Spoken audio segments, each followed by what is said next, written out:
Hi, everybody. This is Jen Lobsher. I am an instructional designer with the Division of Extended Learning.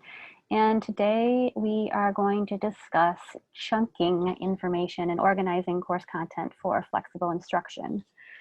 I'll probably present for about 20 minutes, and then we'll open the floor up to all participants to discuss challenges or successes that they've experienced in organizing and sharing their content in either Blackboard or if you've been sharing via Google Drive through email in these remote flexible learning times.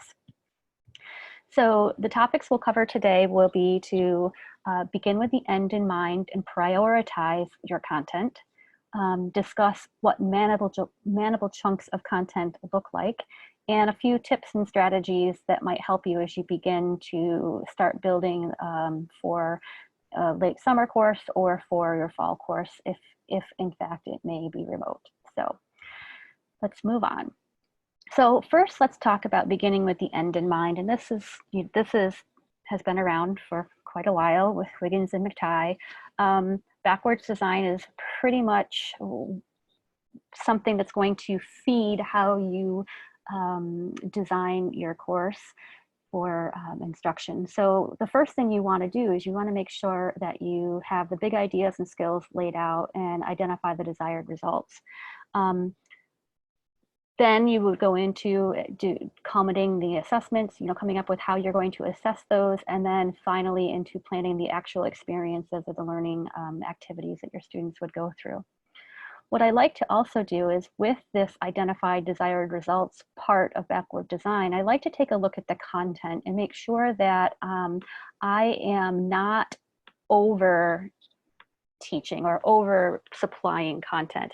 So if you take a look at this diagram, anything that's on this enduring understanding circle, this is something that either students are going to need to know or be able to apply either in a future course in their discipline or something that they need to be able to take with them into their actual career. Important to know and do also, very important, but not necessarily something that would endure as long as the enduring understanding. And then of course, we all have content that we deliver that it's worth being familiar with, but it's not necessarily integral to our content area.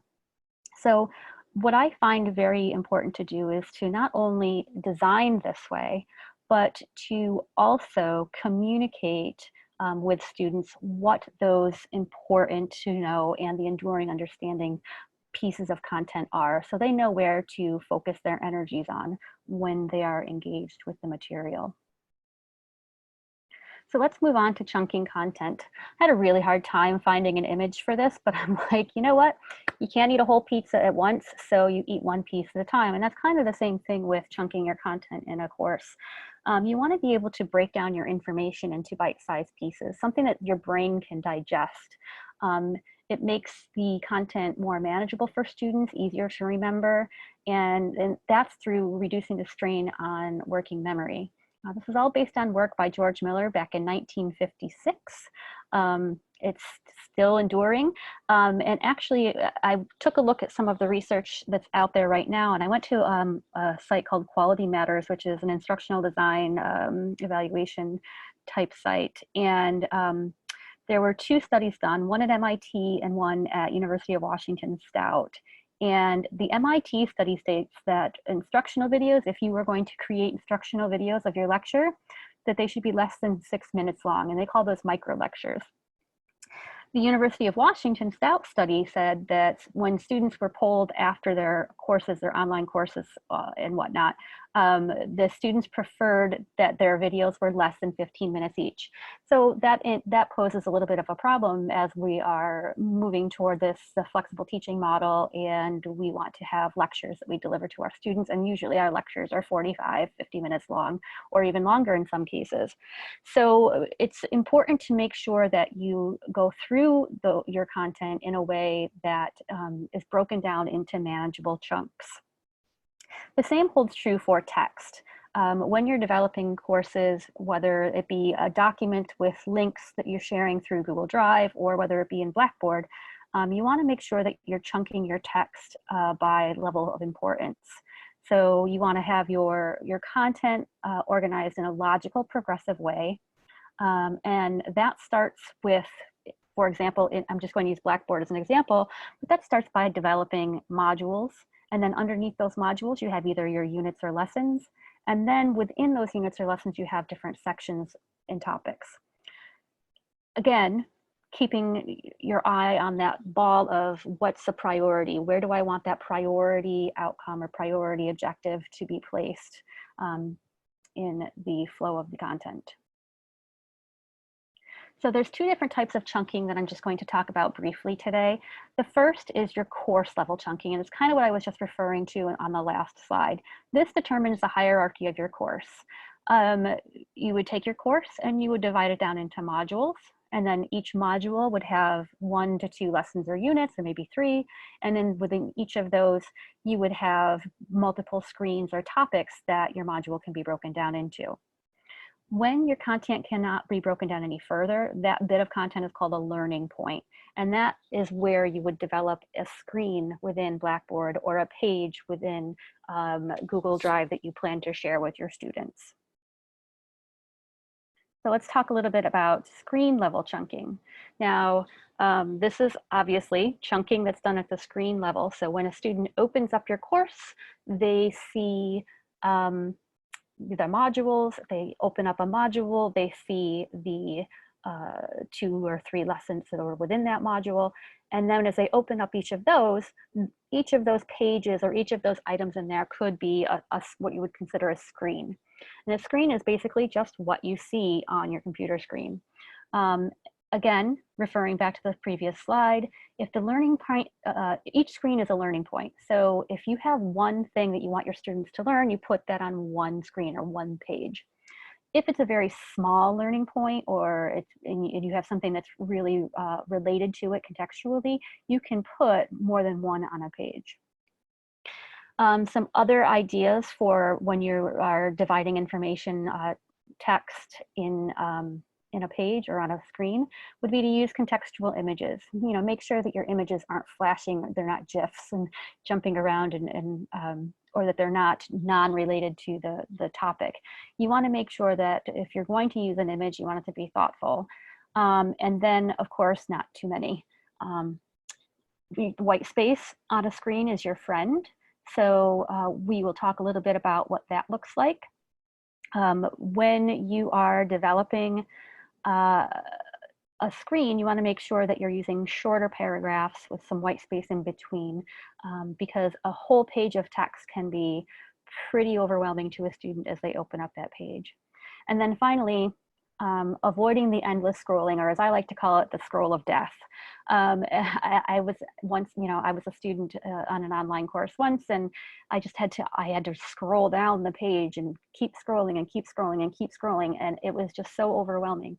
If you find that you have so much text or information that overflows that one screen, consider dividing it up into either multiple pages or into different types of, maybe in a table or something, so that you are utilizing the space in a more efficient way for the eyes. So I'm going to go back to the video now and just talk a little bit with you. Can you see me? Not yet. Maybe. How about now? Yes. Okay, perfect.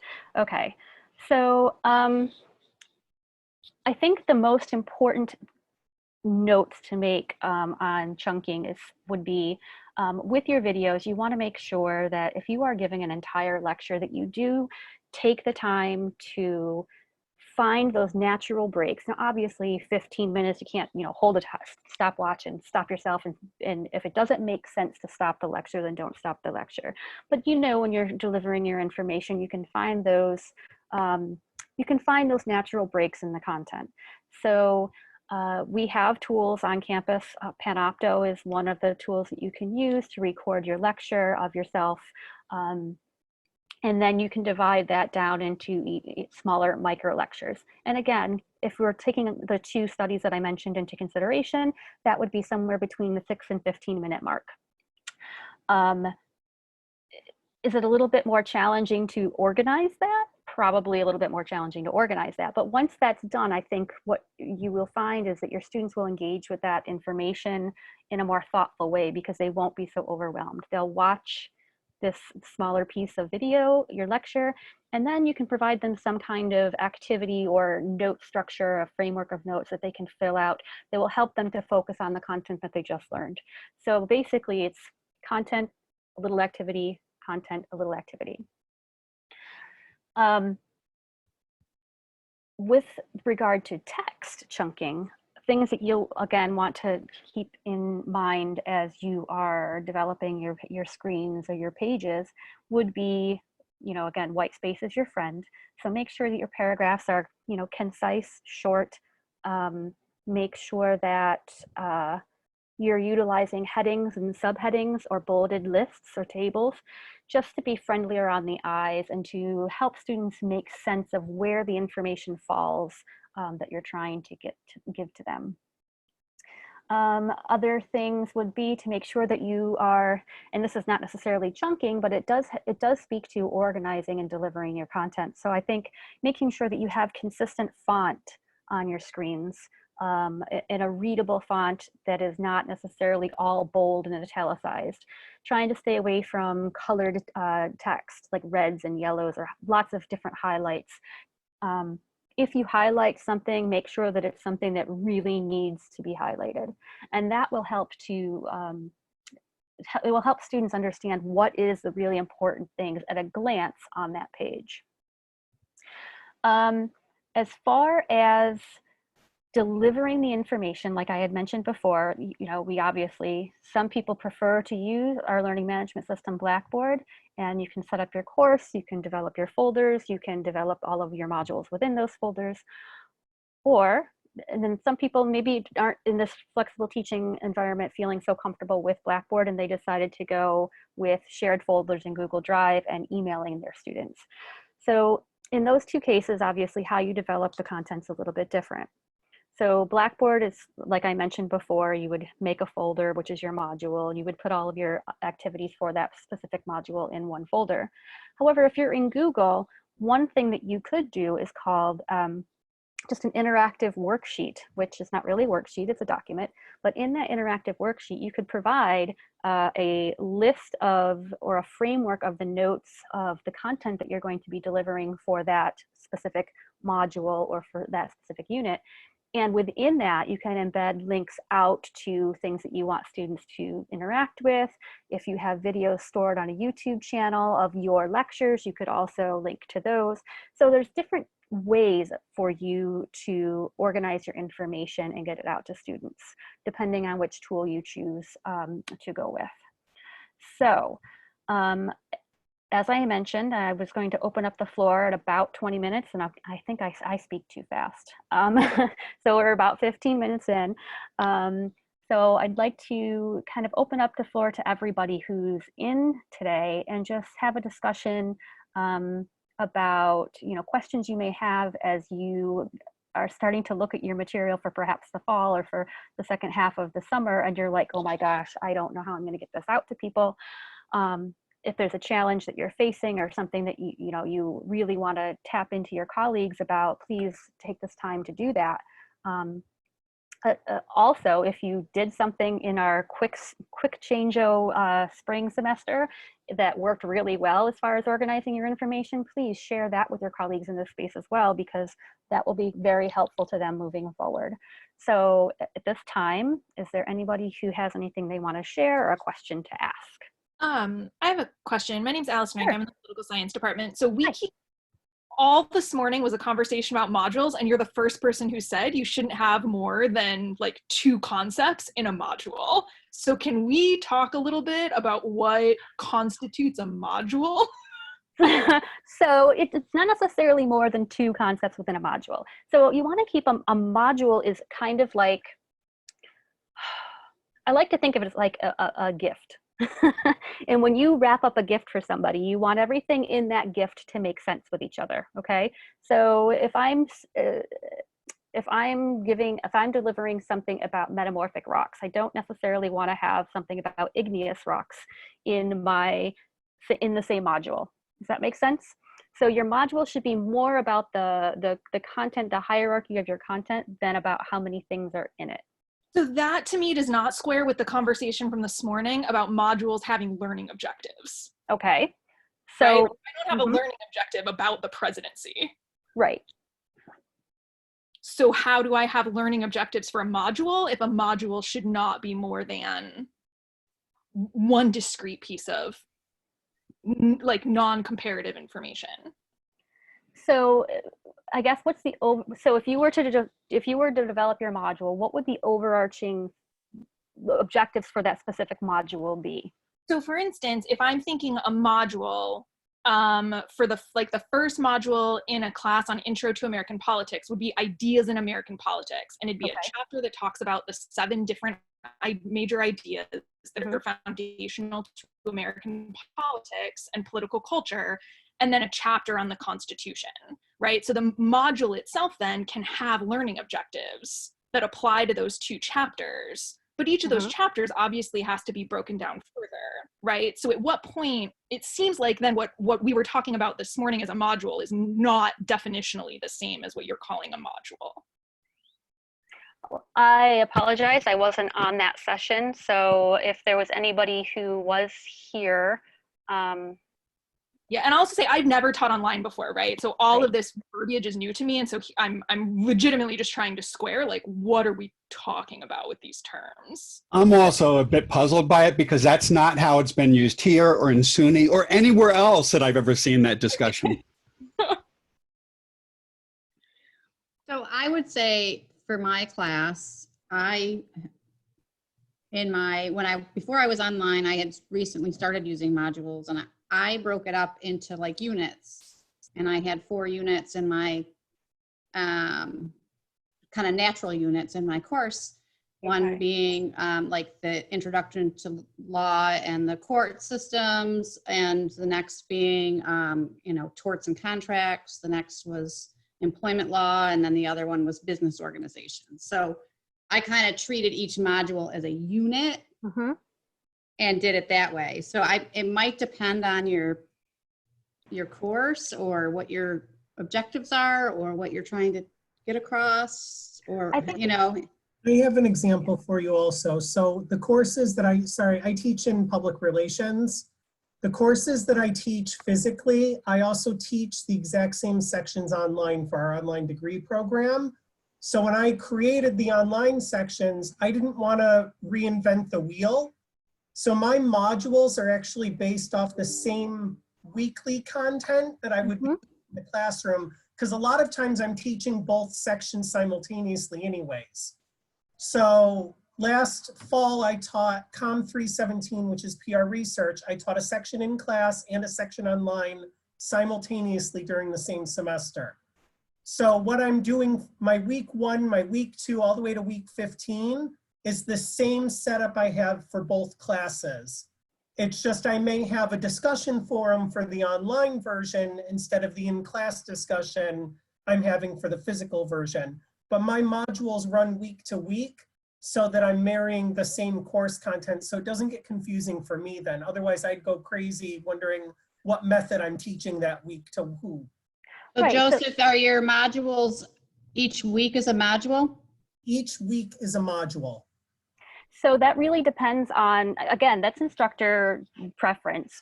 Yeah. So, and topic, depending on what your content is too. There are instructors who prefer to do module 1 is week 1, or even module 1 is weeks 1 and 2. So you can decide to do a module based on that sequential, the time, or you can decide to do it like Kate was mentioning as units. It really depends on the content that you have and your comfort level with the tool that you're using. I guess that's the best way that I can describe it. Does that clear it up a little bit, or is that more confusing? Allison, I think she's talking to you. Yeah, it just doesn't, that to me does not square with the diagram that you showed at the beginning. So where you have your course and then module. So that was, it wasn't a specific, you were going to have 2 things within each module. It just kind of showing the overview of how you might divide your course down into modules and specific activities under it. Okay. And I think That's right. Allison, she was saying that within the module, each page should not have more than one ID on it. Right, You shouldn't right. bombard people. You shouldn't like open up a page in a module and have it be like 10 different points or whatever, or, you know, compare, like you said, seven, whatever questions or Yeah. styles, or you wouldn't put all 7 styles on the same page, or you wouldn't, Right. you would do a different page for each one. So you weren't bombarding them. I think it's more, So then I Jen, guess my correct question me. is, what is, when you're talking about those different pages, I would literally not write a page. That's what the textbook's for. Like, what's happening on those pages? Yeah, Allison, if you want, for this, I can show. Good you my question. Blackboard Yes. setup. Allison, if you want, we can jump on a Zoom together and I can share my Blackboard instances with you, because I use all of these different things in my Blackboard, and I'm happy to show you what I do. Yeah, that'd be great. Like, because this doesn't, right? Like, I've got specific activities and I'm like looking at using hypothesis, and there's a whole set of things, right? But then some of that doesn't necessarily seem to square with the tools don't necessarily seem to square with the things we're being I told. think the problem, Allison, is that some of what we're teaching doesn't break down that way. Yeah. Like Send me, some of send the me a meeting biology, invite and we'll chat. Okay. some of the biology, human evolution stuff I have. Can I see your thing too, Joseph? Could you share with me too, please? Yeah. I don't really know what pages are either. I have, Yeah. like Allison saying, I have activities and what have yous, but when you, Jen, were talking about pages, I'm not exactly sure. And I have a textbook, so I'm not, And I'm sorry, Jen. You know what, everyone? And I'm sorry. Hey, Jen, let me just do this real quick. Hey, Jen, would it be appropriate for it to pull up our Blackboard template? I was just thinking about that. I think that Do will you clear want up to a lot walk of, them through it, or do you want me to do it? either way, it doesn't matter. I think it'll clear up. I think there might just be some language confusion about like what the pages are and what we're talking about in that instance, and a quick look at what we're looking at might clear that all up for you. Yeah. How about I share that with you? Or do you mind sharing it, Carrie? I can pull it share? up.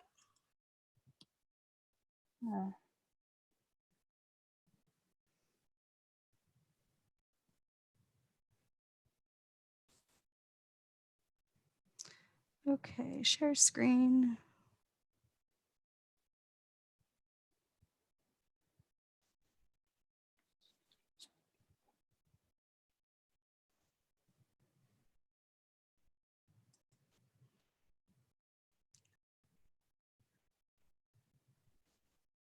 What is that? Does that look all right on the screen? It's a little small. Is it really? Yep. Okay.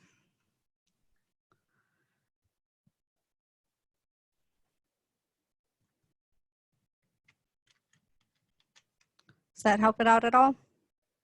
Yes. A little bit. There you go. That's much better. Okay. So just an example, this is the Blackboard template that we would use for an online course instruction, okay? And we're not going to go into too many details about it, but I just want to show you a couple of things that we're talking about. So when I think of modules, I think of it almost kind of like a chapter of a book. So it's got a starting point, it's got a finishing point, and that's going to be different. It might be based off of a chapter of a book. It could be based off of units. It could be based off of the concepts. So you might have to find a breaking point in your course materials. You know, so the example that you were saying that it doesn't fit, you know, it's not a perfect mold as far as what should be within a module. But when we're talking about a module, we're talking about really when you click into module 1, they see this information. What we are there could be a lecture, though this is considered a page. So in Blackboard, we have lectures or an item where they're talking about, this would be a spot where you could talk about, it would be your lecture, but if it's too large of a concept, you need to break that down into a smaller chunk. So it might be lecture 1, 2, 3. I'm using very generic terms, but just that concept of lecture 1, 2, 3, so that if the student is reading through here, they're not scrolling down 10 pages to get through your lecture. So that's when we're talking about, you know, breaking it down into more manageable chunks. We want really this, see assignment 1, this would be considered a chunk. It just kind of goes over just we want it all to be on the one screen. A lot comes down to not having them scroll through the different pages. So things that I see is that we do the copy paste into Blackboard and all of the information is there. So I just was helping somebody, and over the course of the module, she had the students completing 5 tasks. Well, all of those tasks were in one single page here. And that's not, it's easy to get lost in the information. So what I suggested is to just create you know, an item for each of these different tasks that were completed within the module. Does that make any sense? Yeah, it's Kate. Is there a way to do module and then sub-modules or no? Yeah, absolutely. So let's see. So could I do like units and then the 4 different chapters in each unit or 3 different Absolutely. Yep. And actually we might, not in this one. Oh, yes, we do right here. So we had content and then, so this is the replace with your title. Again, this is definitely directed to, for our online course development, but it's helpful to just get the visual of what we're talking about. Right, with the white space, the headings, making sure there's not too much text in one area. So you can nest another module underneath. Yes. Okay. Yep. And a lot of times, Carrie, can you go back to the lecture page for just 1 second, please? A lot of times you can even, if you, I think it was in module 1, if you click on lecture, you could have, again, like what Carrie was saying, you could have lecture module 1.1. So lecture 1 in module 1, and then 1.2 could be lecture 2 within module 1. So just having them separated into those little chunks. That's what I was hoping to kind of convey. But apologize if I didn't. I don't think we had the same language. Yeah. Yeah, I'm sorry. I'm new and I came from a different university. Understood. So can I ask, so then it seems like what you're referring to as a chunk is each of those individual link outs or link, I mean, they're all link withins, but within Blackboard, right? Like each of those little sections within that Blackboard page that Well, you're it could be right now. So you could be linking to an article that you've uploaded in, right? But again, that's your content area. So maybe there are some who are actually linking out to, so part of the chunk of information that they want for that specific module would be to link out to an actual website, interact with that website, and come back and do some kind of activity or assignment based on that. And actually, I could give you one more example. So course information, we have course information folder, okay? Inside of it is essentially the syllabus broken down into chunks, okay? So I click on here, it has a welcome, the contact information. It is your syllabus broken down, okay? By making it so that the students, you know, they want to know how they'll be evaluated, instead of digging through a 10-page syllabus, they're able to see it right here and, you know, very clearly for them to find. And that's what we're talking about with the chunking. So if there is the past, the present, and future of a chapter, making sure that all the past information is contained together so that the lecture, the activity, the discussion, like that past information is there, and then the present comes, and that that lecture, that conversation, whatever that might be, is all together, and then the future, that can all be part of module 1. So if you're thinking of how you're going to break that up, and that's going to be very different depending on faculty needs, what the course needs. Sometimes it's as clear as week 1 through week 14. Sometimes it's easier to do it by unit. And sometimes it really just depends. You might have, you know, week 1 and 2. Maybe you know, you divide it up by time, but it's by, you know, 2-week sections. So maybe the first module might be chapter 1, 2, 3. but then the second module is only 4 and 5. And one of them might just be chapter 6 because that is a large enough chunk of material that you need them to grasp to do that. Carrie, what about, I don't want to have to create 2 versions of my syllabus. So, you know, the Word version and this, we still have to submit a copy of our syllabus to our departments. Right. So the one thing I want to phrase is what I'm showing you right here is just for the concept of knowing what a module, what we are talking about and what a structure of this could look like. Please be clear that this is something we use for online new faculty coming through. This is not what is expected for flexible teaching. I'm going to stop sharing my screen. Is that okay? Yeah. Thank you for helping with that, Carrie. No problem. Yeah, I was catching on. There was you know, so does that bring it back together a little bit to what you were hearing this morning? I think it's closer. I have some questions, but I think I just need to puzzle through it and see some examples.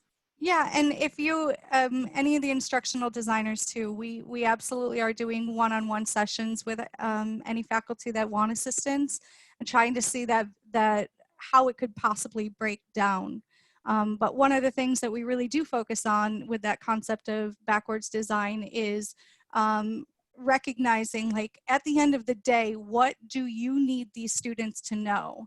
And making sure that you focus your energy on those particular tasks first, and then everything else will flow after that. But it is really important to gain an understanding of that. And then also, you know, it's that whole concept of not dumping too much information.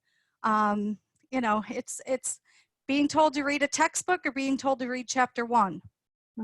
Chapter 1 is reasonable. Reading the textbook seems very overwhelming.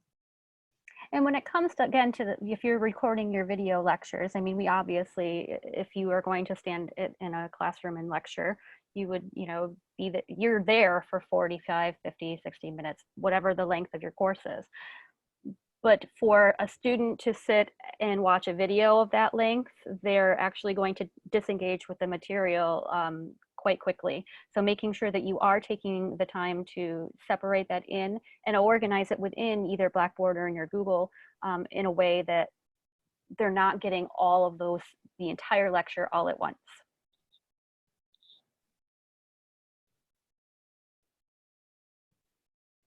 Any other questions or comments?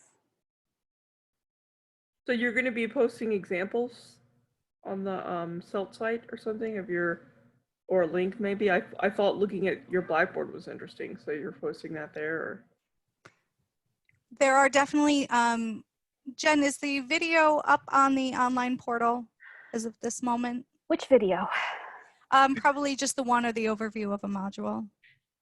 I'm not sure. If it is not, it's something that can definitely go up there. So I would pay attention to the online learning portal because we are adding to that regularly. And there was one that was just the basic overview of what a module could look like. I think the video is there because it's I believe there's a video that's called the basic setup of a Blackboard course or something along those lines. Just put the link to the learning portal in. And it would be on the First Things First page. Thanks, Joe, for your message to everybody. Yes, he's good like that.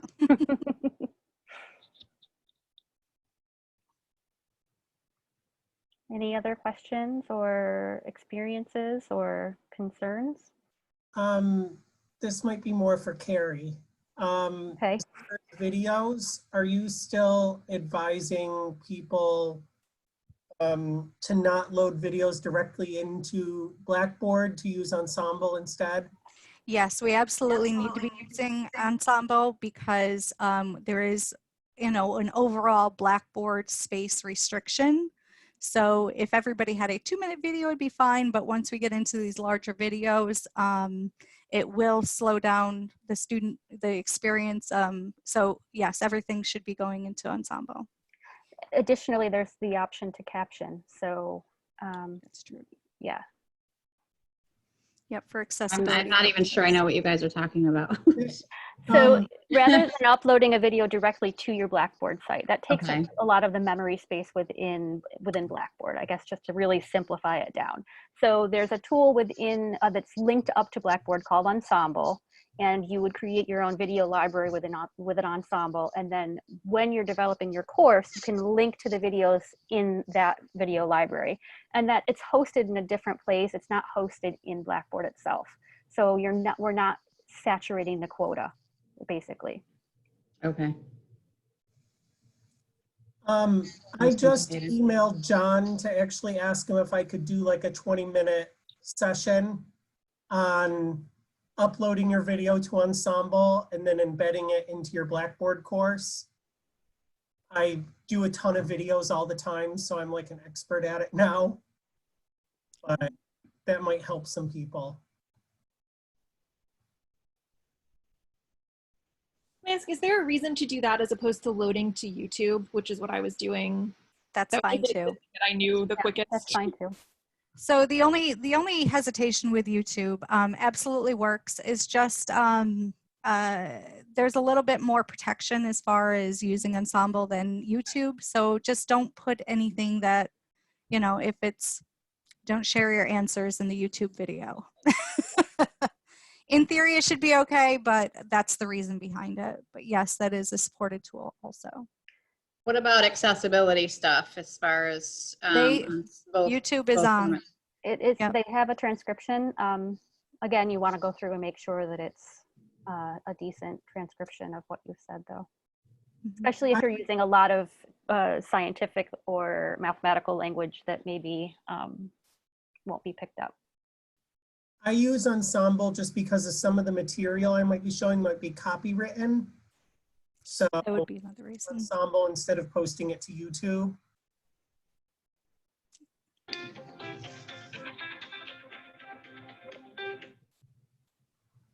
Sorry. It's okay. Any other circumstances that happen this semester that you know that can't happen again? Anything that you'd want assistance with if you're faced to move to a flexible class?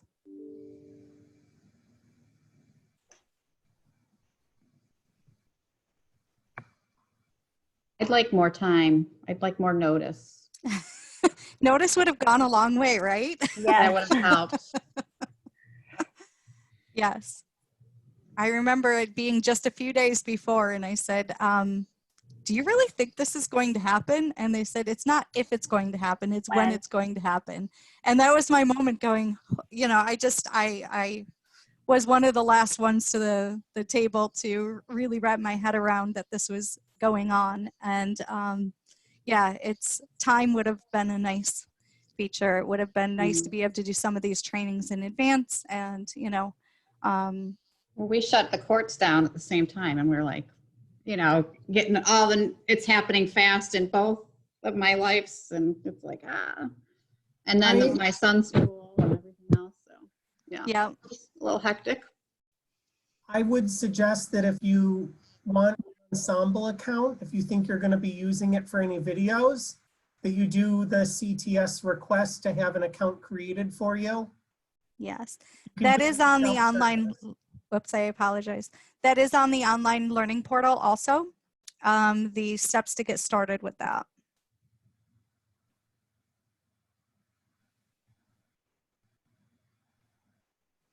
That is getting a facelift. I believe they have a meeting this week. It's just that as people were asking for things, we just eventually just kept putting up as much as we possibly could. But it definitely needs a little bit better organization, you know, for future use. But there is a lot of good information there, easily accessible, easily viewable information to assist.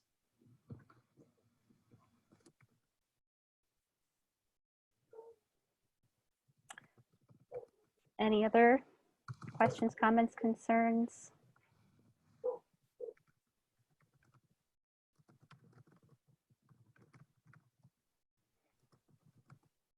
Okay, All well, right. thank you very much, John, if you would.